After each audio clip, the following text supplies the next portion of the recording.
ओम श्री सद्गुरुदेव भगवान की जय।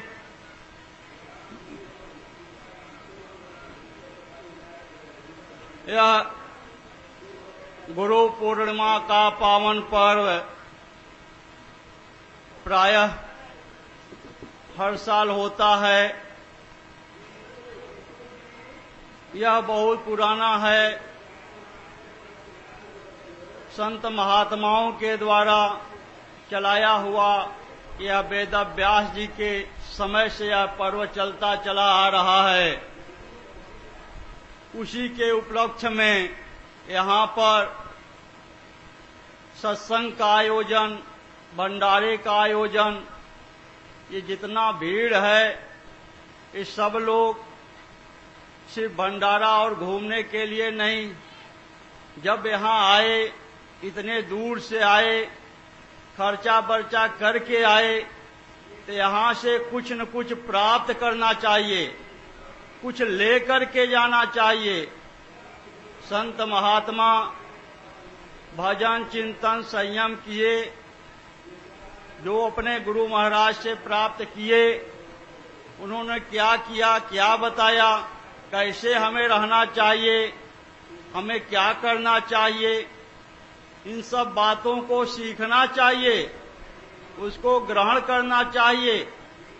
तब हमारे भीतर वास्तव में यह गुरु पूर्णिमा का पावन पर्व बाहर ही नहीं है कि हम गुरु महाराज का दर्शन कर लें, भंडारा पूरी प्रसाद खा लें, सत्संग सुन लें, चले जाएं, इतने से नहीं है।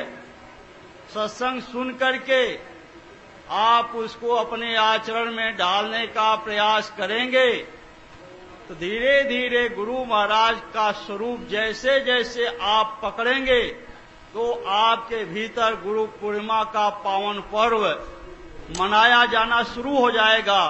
और जिस दिन स्वरूप भली प्रकार पकड़ में आ जाएगा तो आपका गुरु पूर्णिमा भी हो जाएगा। इस तरीके से सत्संग में बहुत सी ज्ञान की बातें संत महात्मा लोग नए नए तरीके से सब बताने का प्रयास कर रहे हैं। उसको आप लोग ध्यान से सुने और समझने का प्रयास करें। जैसे कि आज हम आप लोगों को रामचरितमानस की एक चौपाई है, उसके विषय में बतलाने का प्रयास करेंगे। उस पर बहुत से तर्क उठते हैं। गोस्वामी तुलसीदास जी ने कहा है कि उमा राम समहित जग माही, गुरु पितु मात बंधु प्रभु नाही। बड़ी टेढ़ी बात है। जितने भी संत महात्मा महापुरुष हुए हैं सभी लोग गुरु की प्रशंसा किए हैं। तुलसीदास जी ने भी कहा है कि बिन गुरु भवनिधि तरै न कोई, जो बिरंच शंकर सम होई।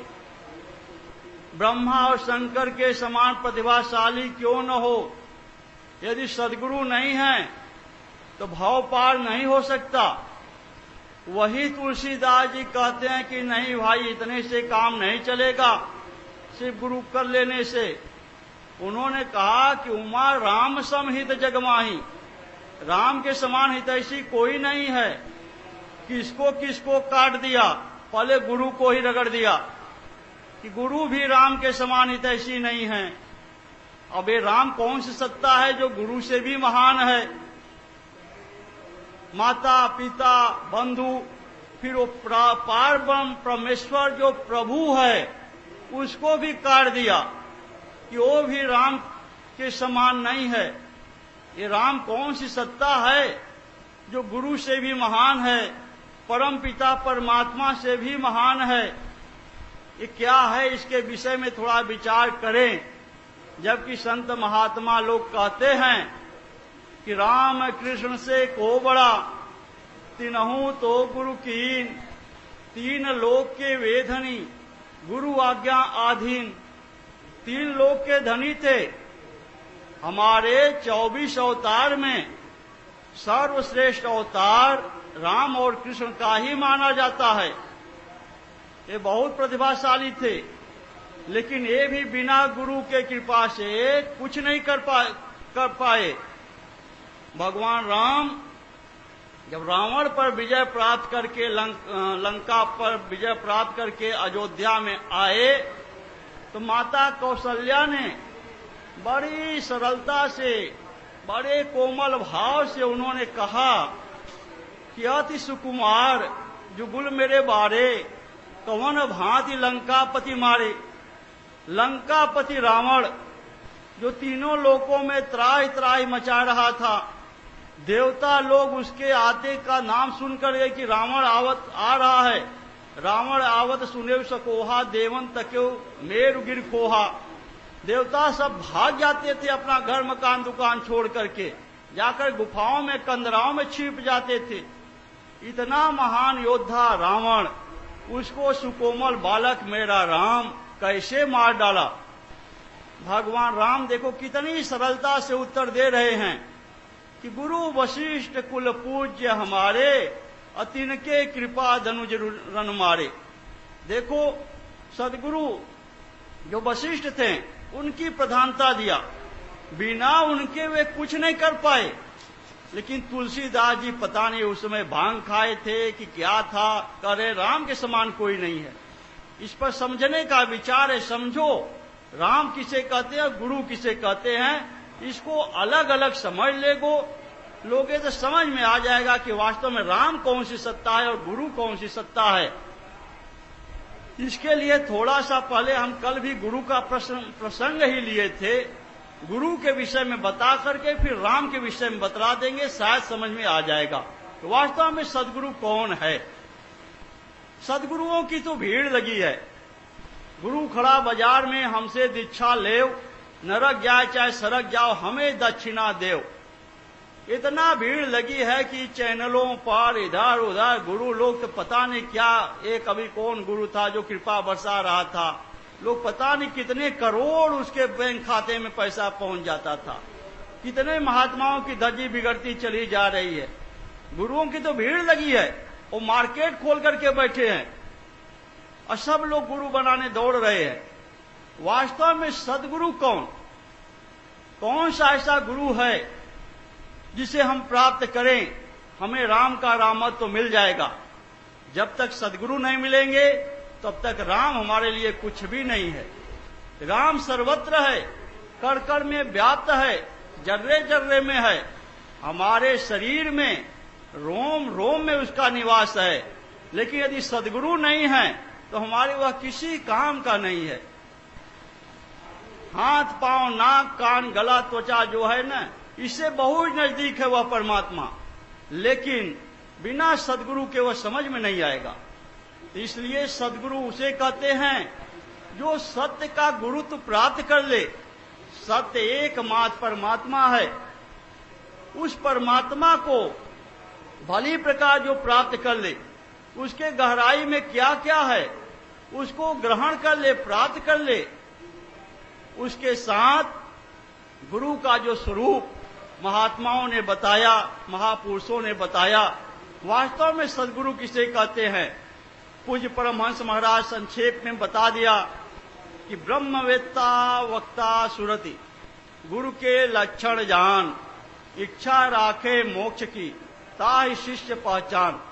वास्तव में सदगुरु कौन है जो ब्रह्म को विदित कर लिया हो, उसके बाद और क्या करे कि वक्ता सुरति। वक्ता सुरत का मतलब होता है बातचीत करना। सुरत कहते हैं मन की दृष्टि को। आप लोग संत महात्माओं महापुरुषों की वाणी सुनते हैं, कथा सुनते हैं, प्रवचन सुनते हैं, लेकिन वक्ता जो सुरति है ये बड़ी गूढ़ रहस्य है। वो जो रहस्य है वो बाहर का नहीं है। वास्तव में जब सदगुरु मिल जाएंगे तो हमारे भीतर से बात करने लग जाएंगे। हमारे सूरत कहते हैं मन की दृष्टि को। हमारे भीतर से वो जागृत होकर के हमारे मन के अंतराल में कौन से संकल्प भले उठ रहे हैं, कौन बुरे उठ रहे हैं, कहाँ हमें जाना है, क्या करना है, कौन आ रहा है, कौन गलत है, कौन सही है, वो हमेशा मार्गदर्शन करने लग जाएंगे। ये सदगुरु की देन है। ऐसा जो मार्गदर्शन करे, हृदय में हमारे कुछ परिवर्तन करे, हृदय से बोलने लग जाए, तब समझ लो कि हमें सदगुरु मिल गए।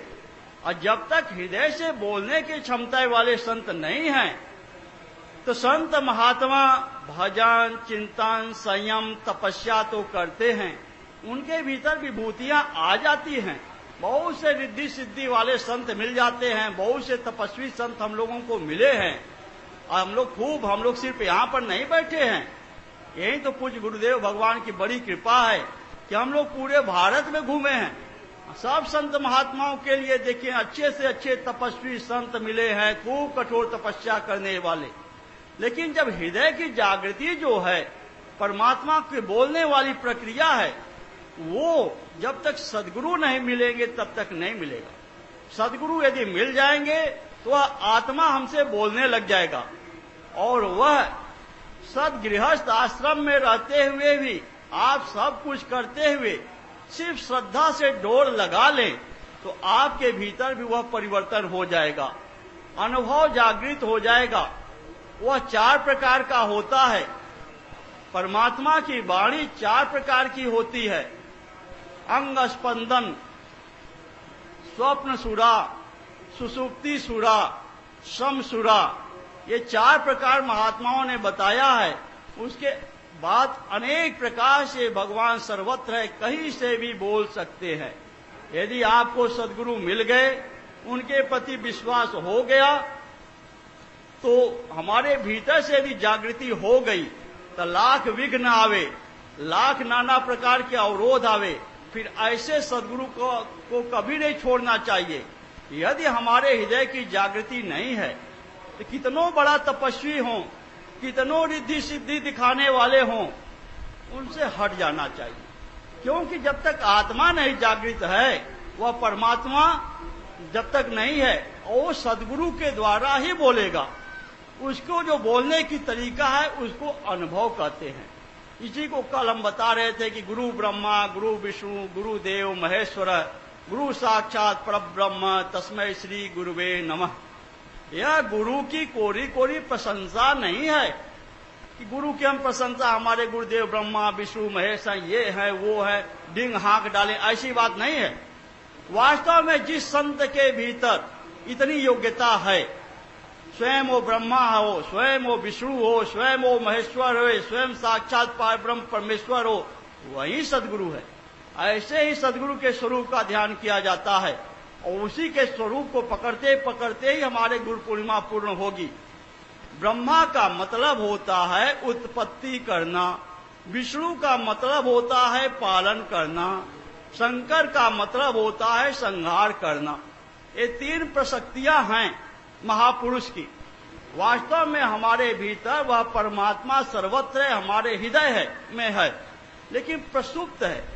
उसको जिस दिन से जागृत कर दिए, वो हमको कुछ बोलने लगा, बताने लगा, उस दिन से महापुरुष की जो ब्रह्मा वाली प्रशक्ति है वो कार्य कर दिया, हमारे भीतर से हमारे आत्मा को जागृत कर दिया, उत्पन्न कर देना, पैदा कर देना। इसलिए कहीं कहीं सदगुरु को जानते हो, भगवान का बाप भी कहा जाता है। सदगुरु साधारण सत्ता नहीं है, होगा भगवान कहीं, होगा कण में कहीं, लेकिन यदि सदगुरु नहीं है, बाप किसे कहते हैं? जो पुत्र को पैदा जन्म होने का कारण बने। तो इस तरीके से परमात्मा को प्राप्त होने का कारण, उसके जागृत होने का कारण सदगुरु होते हैं। यही स्वामी विवेकानंद से लोगों ने पूछा विदेशों में कि आप तो बहुत बढ़िया उपदेश दिए, बहुत सत्संग किए, बहुत अच्छा लगा, लेकिन अपने गुरु के विषय में कुछ नहीं बताए। तो उन्होंने कहा कि गुरु के विषय में बतलाने के लिए तो पहले वाणी मूक हो जाती है। फिर उन्होंने कहा कि हुए होंगे कभी राम, हुए होंगे कभी कृष्ण। हमारे गुरुदेव तो राम और कृष्ण के बाप थे। वास्तव में बिल्कुल सत्य है, अक्षरशः सत्य है। जो महापुरुष होते हैं, साधक के लिए भगवान का बाप ही होते हैं, क्योंकि भगवान की जागृति सदगुरु के द्वारा वही पैदा करते हैं। फिर वो भगवान हमसे बोलेगा, बताएगा, समझाएगा, फिर उस मार्ग पर चलना पड़ता है, उसके बताए हुए मार्ग पर चलना पड़ता है। जैसे जैसे हम चलेंगे तो हमारा योगक्षेम की जिम्मेदारी वो ले लेता है। विष्णु का क्या काम है? पालन करना। फिर हमारे योगक्षेम का वो पालन करने लगता है, परमात्मा संभालने लगता है। फिर ये इतना ही नहीं बताएगा कि ये खाओ, ये मत खाओ, यहां जाओ, यहां न जाओ। जो हमारे साधना में सहयोगी भोजन होगा वही हमारे पास आएगा। जहां हमारा हित होगा वहीं हमें प्रेरणा करके वो ले चलेगा, वो पालन करता हो जाएगा।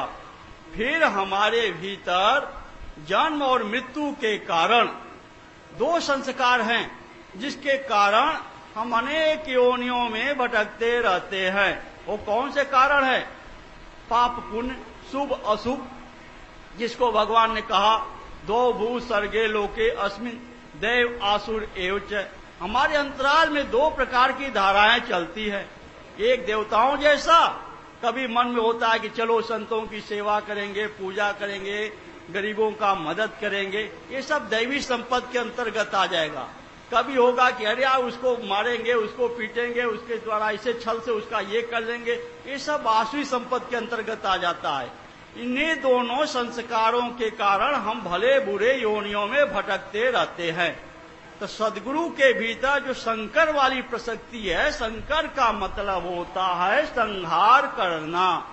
हमारे भीतर के जब हम भजन चिंतन करेंगे, आत्मा जागृत होगा, उसके बताए मार्ग पर चलेंगे, वो पालन पोषण करेगा, फिर हमारे संस्कारों का दमन कर देगा, संहार कर देगा।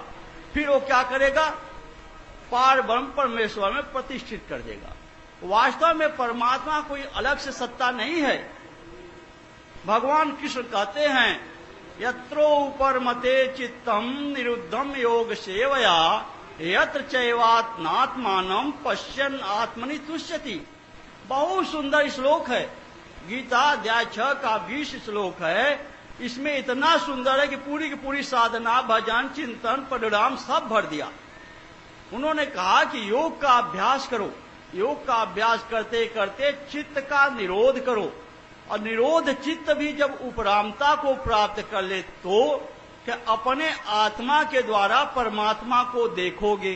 परमात्मा एक ऐसी चीज है जो देखने की चीज है, स्पर्श करने की चीज है, विलय करने की चीज है।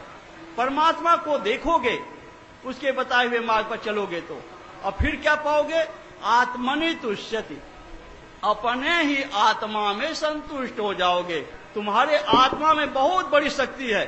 तुम भगवान बुद्ध, महावीर, शंकराचार्य, जो शक्ति उनके भीतर थी सब हमारे आपके भीतर है, लेकिन काम क्रोध बाहुल्य के कारण वो प्रसुप्त है। इसलिए हमें अपने भीतर के उस स्वरूप को प्राप्त करना है, और वह सदगुरु के द्वारा जागृत होगा।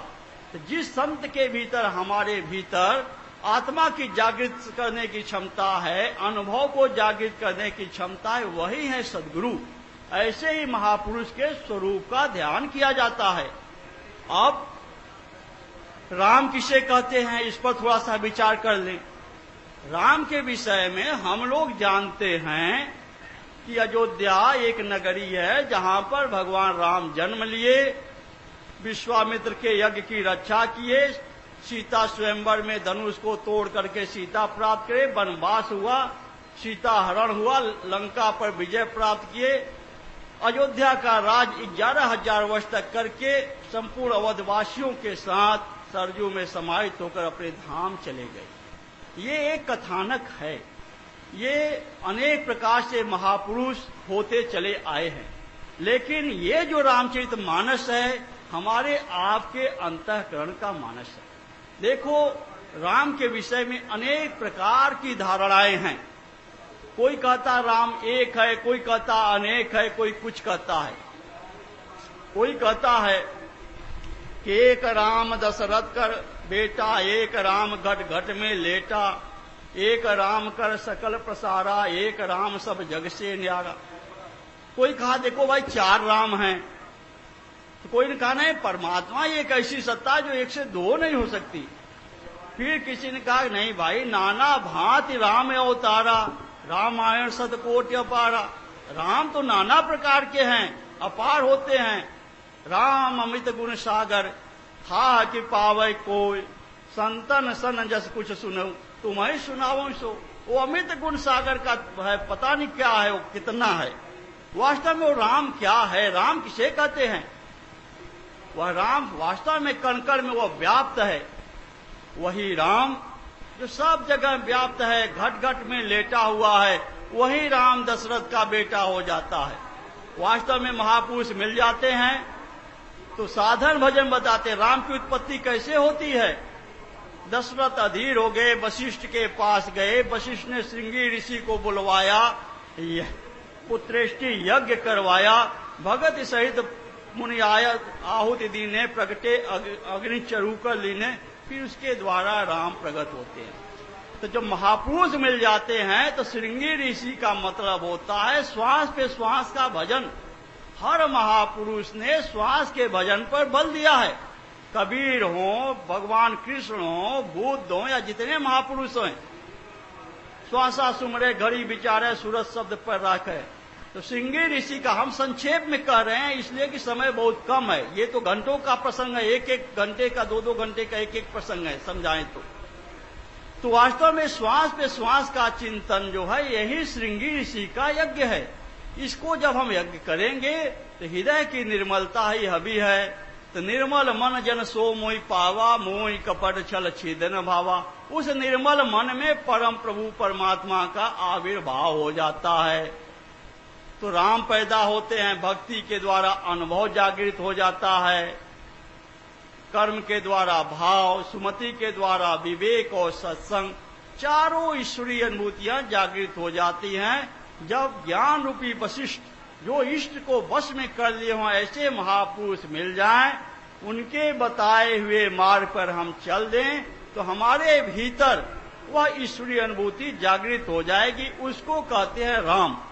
तो एक राम दशरथ कर बेटा, दशरथ का बेटा का मतलब दसों इंद्रियों का निरोध। जब हम दसों इंद्रियों का निरोध करेंगे तो हमारा बेटा हो जाएगा, हमारे भीतर जागृत हो जाएगा, उसमें लगन लग जाएगा, लड़का हो जाएगा।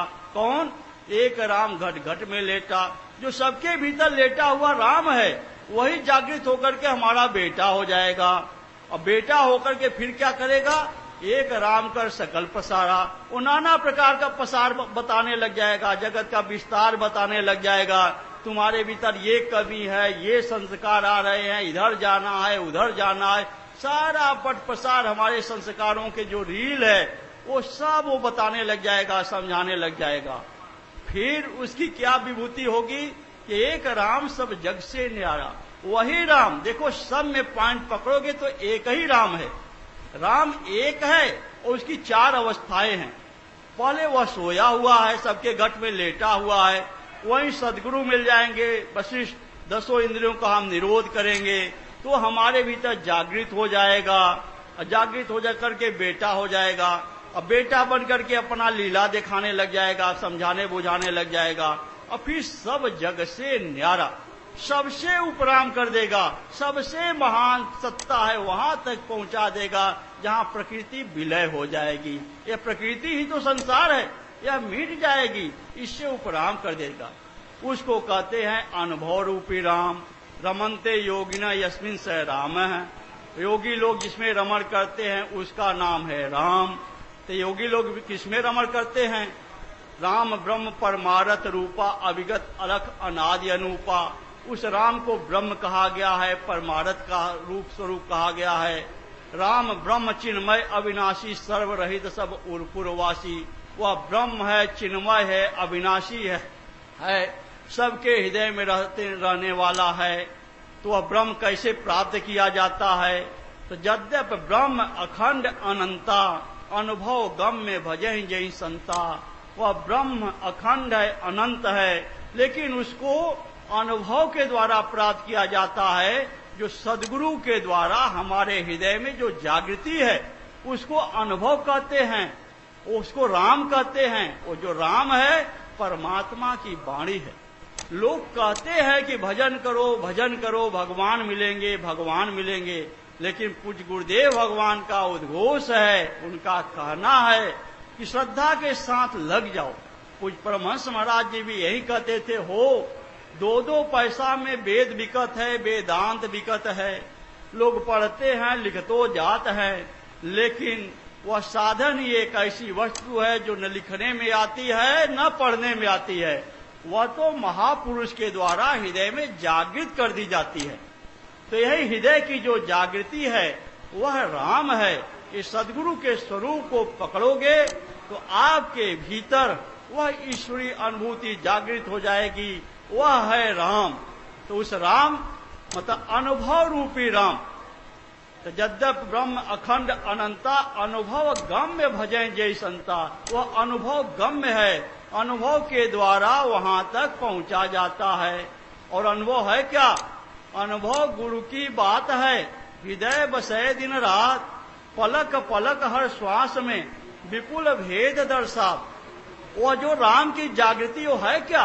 गुरु की बात है, गुरु का बोलने का तरीका है। यही सबसे बड़ी विशेषता है सदगुरु की। सदगुरु जब भीतर से जागृत हो जाते हैं तो लाखों किलोमीटर कोस, लाखों कोस दूर, पता नहीं कितना दूर रहो, सूरत लगी है तो भीतर से बोलते रहेंगे, बताते रहेंगे, समझाते रहेंगे। यही सबसे बड़ी विशेषता है। यदि ये हृदय की जागृति हमें नहीं मिली तो समझ लो कि हमें सदगुरु नहीं मिले।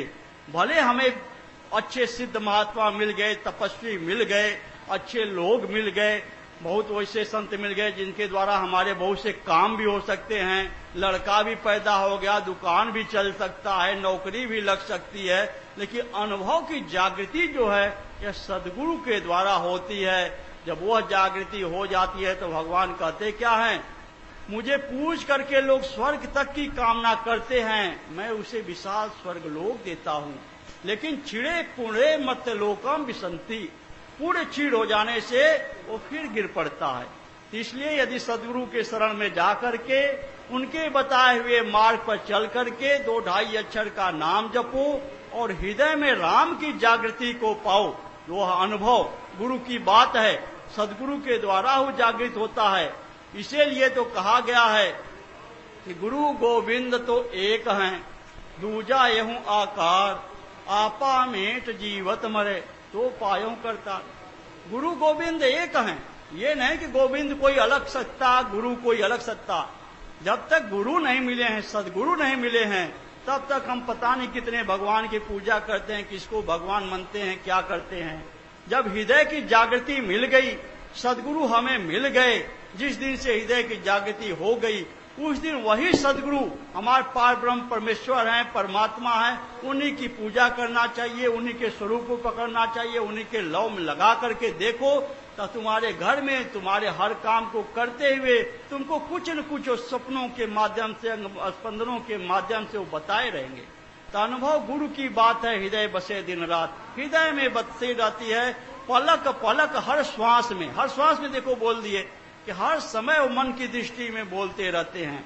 इसीलिए तो नारद जी ने बताया, नारद जी ने क्या कहा भगवान राम से, जब जा करके भगवान को वहां देखे, वो पंपा सरोवर पर भगवान विरही हैं, बहुत दुखी हैं।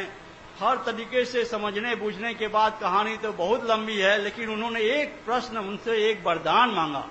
उन्होंने कहा कि प्रभु राम सकल नामन ते अधिका, हो नाथ अग खगगन बदिका। प्रभु एक चीज हम मांग रहे हैं, वह हमें दीजिए। क्या दीजिए?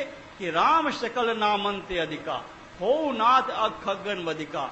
राम संपूर्ण नामों से महान हो, सबसे श्रेष्ठ हो। परमात्मा तो अनके अनेक नाम हैं। राम कहो, ओम कहो, शिव कहो, कुछ भी कहोगे, जो उस ब्रह्म कहो, व्यापक कहो, अविनाशी कहो, सब घटवासी कहो, सबका नियंता कहो, पालन पोषण वाला कहो, 50,000 नाम कह ले जाओ। लेकिन उन्होंने कहा कि राम सकल नामन ते अधिका। वास्तव में हमारे भीतर अनेक युक्तियां हैं जिसके द्वारा हम परमात्मा को प्राप्त करते हैं। भाववश भगवान, भाव के द्वारा परमात्मा मिलता है, विवेक के द्वारा परमात्मा मिलता है, अनुराग के द्वारा परमात्मा मिलता है। वैराग नहीं है तो भी नहीं मिलेगा, वैराग से ही परमात्मा मिलेगा। लेकिन अनुभव को उन्होंने महान दिया कि अनुभव ही एक ऐसी सत्ता है जो सबसे श्रेष्ठ है, सबसे महान है। अनुभव भाव न दरसिए ते नर दुख न सुख। यदि अनुभव नहीं है और शब्द बिना सुरत आंधरी, कहो कहाँ ले जाए, द्वार न पावे शब्द का, पुन पुन भटका खाए। ये अनुभव कोई शब्द कहा गया है, यदि अनुभव नहीं है तो हम किधर जा रहे हैं, क्या कर रहे हैं, हमको कौन बताएगा, कौन समझाएगा। इसलिए वह संत, वे महापुरुष प्रार्थना किए प्रभु से कि अनुभव ही सर्वश्रेष्ठ है, सब पूर्ण महान है। ज्ञान वैराग भाव विवेक में सबसे बड़ी सत्ता अनुभव है, जो सबसे महान है। यह उस समय के चौपाई का प्रसंग है जबकि आधी दूरी रामचरितमानस में आधी दूरी बाली मर गया है, सुग्रीव का राज्य हो गया है। उस समय भगवान राम कहते हैं, तुमा राम समहित जगमाही, गुरु पितु मात बंधु प्रभु नाही। उस अवस्था में जब हमारी बुद्धि शांत हो गया, कर्म रूपी बाली शांत हो गया, सूरत भली प्रकार लग गई। अनुभव तो शुरू से प्रकट होता है, महापुरुष का स्वरूप जब भी पकड़ो तो उससे प्रकट हो जाता है। लेकिन आधी अवस्था के बाद उस समय साधक के भीतर हर अनुभव समझने की क्षमता रहेगी, उस पर चलने की क्षमता रहेगी। फिर उसको गुरु की जरूरत नहीं रहती है कि नहीं गुरु गुरु करो, गुरु के कपारे पर रटो, गुरु के कपारे पर करो, सब काम हो जा, बिना गुरु को नहीं होगा। उसका गुरु उसके साथ हमेशा रहेगा, हर पल हर क्षण। वो लाखों किलोमीटर दूर है तो भी उसका गुरु उसके पास है। लेकिन यदि सदगुरु के पास है तो फिर किसका पालन करना है? यदि सदगुरु हो और उसके सामने भी हमें अनुभव गुरु कुछ कर रहे हैं, हमारे अनुभव कुछ मिले, तो हमें क्या करना है? उसमें साधक असमंजस में पड़ जाता है। उसमें ये करना है कि तुमते अधिक गुरु ही जिय जानी, सकल भाव से वही सन्मानी। उस राम से अधिक गुरु को मानना पड़ेगा, गुरु जो आदेश दे उसका पालन करना पड़ेगा।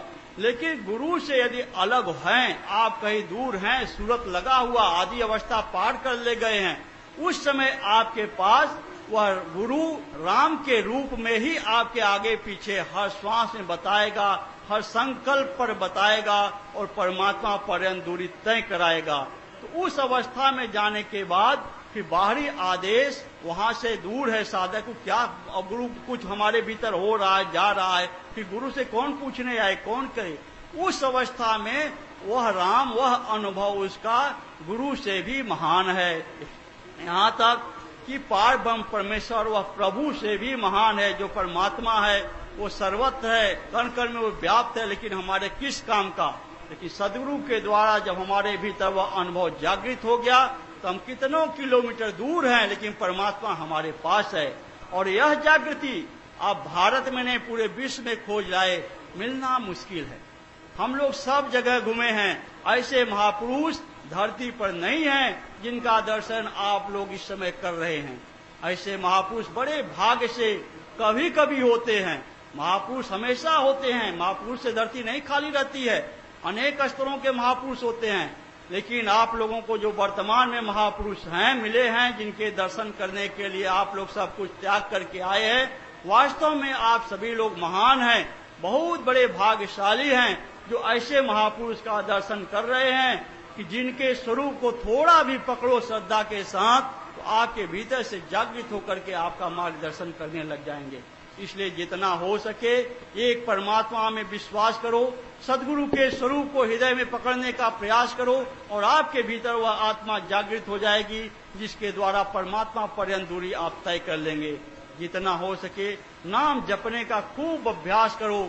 24 घंटे होते हैं दिन में, सुबह शाम एक एक घंटे यदि निकाल लिए, 22 घंटे समय दे दो संसार में, सिर्फ एक एक घंटे उस प्रभु के लिए दो। लेकिन वो प्रभु के लिए नहीं देना है, वह अपने आप के लिए देना है। जो आप कमाते हैं, लाख से करोड़, करोड़ से अरब करते हैं, घर मकान दुकान बनाते हैं, वह आपका नहीं है। लेकिन जो आप भजन कर लेंगे, नाम जाप कर लेंगे, वह आपका है, वह आपके पास रहेगा। उसको माता मीरा ने कहा, पायो जी मैंने नाम रतन धन पायो। वह नाम रतन धन है जो खाए न खूटे, खाए से खत्म नहीं होता, खर्चने से भी नहीं खत्म होता, दिन दिन बढ़त सवायो, पायो जी मैंने राम रतन धन पायो।